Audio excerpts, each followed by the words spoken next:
બનાસકાંઠા જિલ્લાના સુપ્રસિદ્ધ યાત્રાધામ અંબાજી ખાતેથી સંત શિરોમણી શ્રી ગુરુ રવિદાસ મહારાજની 650મી જન્મજયંતિના પાવન અવસરે સમરસતા સંકલ્પ અભિયાન અંતર્ગત ભવ્ય કળશ યાત્રાનો મંગલ પ્રારંભ કરવામાં આવ્યો હતો।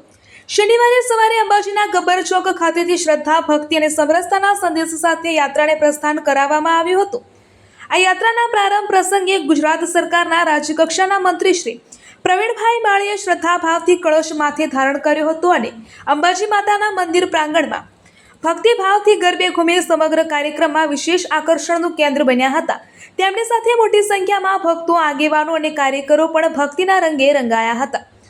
આ પ્રસંગે જિલ્લા પ્રભારી ધવલ દવે, ગૌતમભાઈ ગેડિયા, પાલનપુરના ધારાસભ્ય અનિકેત ઠાકર, ધાનેરાના ધારાસભ્ય માવજીભાઈ દેસાઈ, પૂર્વ ધારાસભ્ય ગોવાભાઈ રબારી, બનાસકાંઠા જિલ્લા અનુસૂચિત જાતિ મોરચાના પ્રમુખ જશુભાઈ ચૌહાણ સહિત ભારતીય જનતા પાર્ટીના વિવિધ હોદ્દેદારો, સ્થાનિક આગેવાનો અને મોટી સંખ્યામાં સમાજજનો ઉપસ્થિત રહ્યા હતા।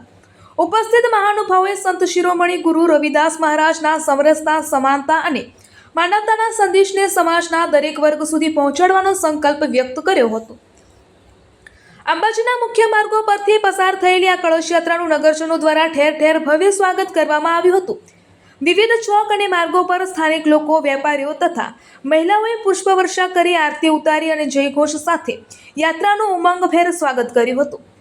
ભજન, કીર્તન અને ઢોલ નગારાના નાદ સાથે સમગ્ર અંબાજી ભક્તિમય વાતાવરણથી ગુંજી ઉઠ્યું હતું। આ ભવ્ય કળશ યાત્રા આગામી 3 દિવસ દરમિયાન બનાસકાંઠા, પાટણ, મહેસાણા, ગાંધીનગર જિલ્લો તથા ગાંધીનગર મહાનગરપાલિકા વિસ્તારના વિવિધ ગામો અને શહેરોમાં ભ્રમણ કરશે। આ યાત્રાનું સમાપન તારીખ 3 ઓગસ્ટ 2026ના રોજ અમદાવાદ સ્થિત ઐતિહાસિક શ્રી જગન્નાથ મંદિર ખાતે કરવામાં આવશે। સમરસતા સંકલ્પ અભિયાન અંતર્ગત આયોજિત આ કળશ યાત્રાનો મુખ્ય હેતુ સંત શિરોમણી શ્રી ગુરુ રવિદાસ મહારાજના સમાનતા, એકતા અને સામાજિક સમરસતાના સંદેશને જન જન સુધી પહોંચાડવાનો છે। સમગ્ર યાત્રા દરમિયાન ભક્તોમાં ભારે ઉત્સાહ અને શ્રદ્ધાનો માહોલ જોવા મળ્યો હતો। અહેવાલ હરગોવન ચૌહાણ, ખબર બનાસકાંઠા ન્યૂઝ।